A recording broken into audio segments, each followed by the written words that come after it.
Hello, welcome to July 14th, 2023. My name is Kurt, and this is my daily Good Life meditation. This is an exercise that I do every morning, a little bit after waking up. It's now 4:56 a.m. I'm running a little bit behind. I was chatting with my daughter over in Japan, who is telling me big thoughts across the void. It's neat to hear her thinking after her summer in Japan. She's still over there. She's down in Kyoto right now with Chris and Al, and they're having an adventure, and they're going to be heading to Shizuoka soon. So anyway, I better move quick. The clock is ticking. So let's begin with, I do this every day to remember my life objectives and principles, those which are outlined in my book, Going Alone. I begin by a poem, and then I think about the challenges and opportunities of yesterday, including last night. I then recite the good life, and then I think about the coming 24 hours and what I can do with any challenges and opportunities that I can foresee. And I close with a readiness check for death. Let's begin with the poem. So continuing, of course, with Keats. Yesterday's poem, I'll read the one we studied yesterday, and then we'll have a new poem. Yesterday's poem was on sitting down to read King Lear once again. O golden-tongued romance, with serene lute, fair plumed siren, queen of far away, leave modern melodizing on this wintry day. Shut up thine olden pages and be mute. Adieu, for once again the fierce dispute betwixt damnation and impassioned clay must I burn through, once more humbly essay the bitter sweet of this Shakespearean fruit. Chief poet, and ye clouds of Albion, begetters of our deep eternal theme, when through the old oak forest I am gone, let me not wander in a barren dream, but when I am consumed in the fire, give me new phoenix wings to fly at my desire. Today's poem is When I Have Fears That I May Cease to Be. So there were 3 words here that I didn't understand that I had to look up as I studied the poem just before I began. The one word here is charactery, which has its root in the word character. It's an arcane word. It's not really used anymore. But charactery refers to a collection of symbols or letters that are used to convey meaning. So an alphabet, perhaps, or an alphanumeric system. And in this word, he's using it to describe exactly that, the letters in books that convey meaning. Charactery, interesting word.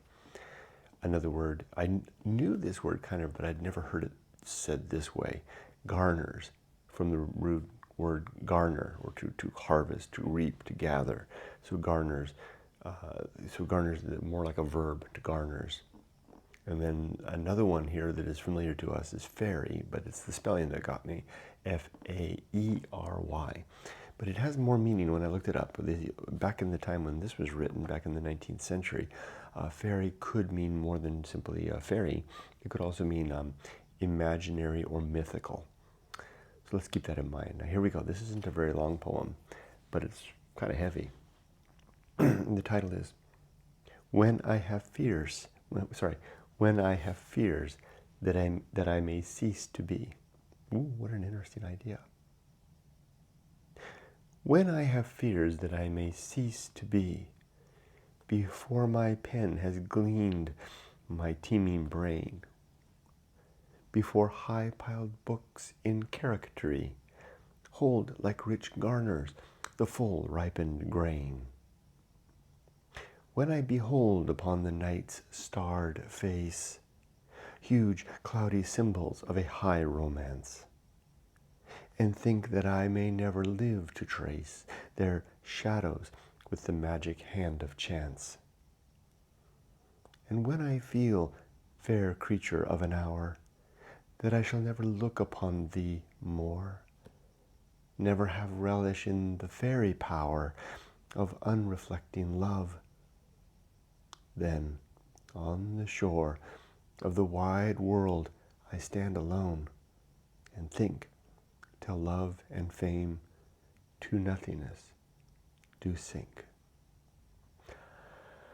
I really like this.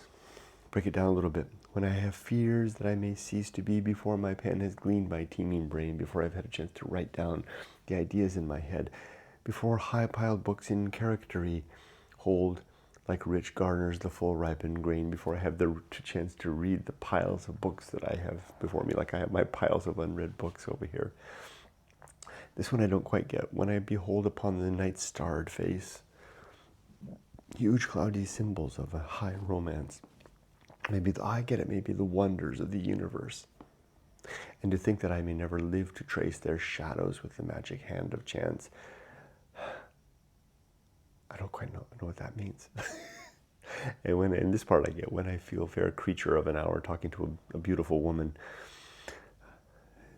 never have I relished in the fairy power of unreflecting love. Then on the shore of the wide world I stand before death and think till love and fame to nothingness do sink.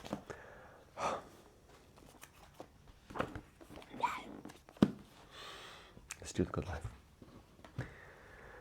Last night and yesterday, great day yesterday, just clobbered work in the best sense. Really had a great day of work yesterday. Nothing more to say about that. Great swim in the ocean yesterday. It was just a good day all around. And I even got in the illumination of one more copy of Going Alone. It was I use that antique term to refer to the illustration that I do in the book. Drawing the art, so to speak, cartoon illustration of the desert in the front. Nothing more to say about that. Let's do the good life. 7 objectives. First objective, to be always ready to die. Number 2, to make good and effective use of my time. To develop and maintain good and sound life principles. To cultivate good emotional reactions. To perform good actions. To recognize my true limits and true opportunities. And to do just one thing at a time. And do that thing slowly and deliberately and carefully. Measured. My 34 principles then are war, reason, homunculus, Anchorhold, home of good and evil, purpose, atomic principle, principle of nature, the pirate ride, maturity, the social principle, the principle of family, public speaking, temperance,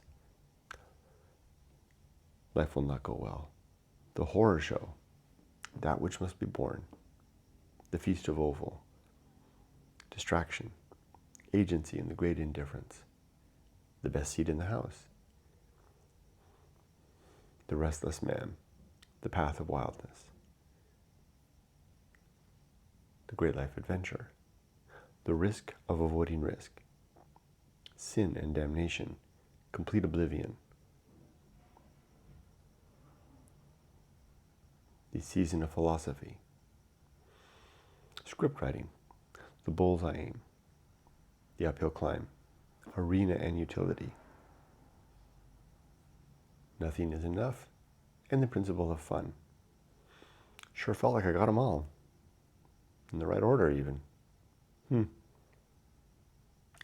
bet I missed one or two in there. I got the season of philosophy, yeah. I got script writing. I got principle of family. I got the best seat in the house. I think I got them all. Okay, as for today, it's a day off. It's a Friday. I'll continue my dialogue with my daughter when this is done, type up my words, do all my morning thingies, and then I have a couple of things I'm going to do today. One, I'm going to work on getting my motorcycle detailed and ready to sell. So I have to charge it up, etc., etc., etc. And then I'll do that. I'll probably do that through the morning and the afternoon. 2, I will be meeting a YouTube viewer coming to Huntington Beach to meet me, and we're going to have lunch today at Gyukaku, which is actually the restaurant chain that my wife is an administrator for. Fancy that coincidence. They chose the restaurant. I go, hey, my wife works for that company. And then I'll go for a nice swim at the beach, and et cetera, and begin the weekend with my wife. Last piece. Am I ready to die? Are my affairs in order? Yeah. I've got my will, I've got my Yumiko has all the copies, will is completed, all the copies of the financial documents are in place, all the passwords, all my YouTube accounts. I mean that's incidental YouTube accounts, but they generate money. They flow into they're a revenue stream. So, and I want Yumiko and Emily to make sure they have access to that. They have all that, and my book is complete. It's done. So yeah, I'm ready to die. Check out anytime. Got my bags packed to go nowhere. Just to complete oblivion. And my relationships are in sound. I talked about that one too. So I guess I can wrap this up. Thanks for joining me. Be safe, but not too safe. And with that, my life is done, if not finished. See ya.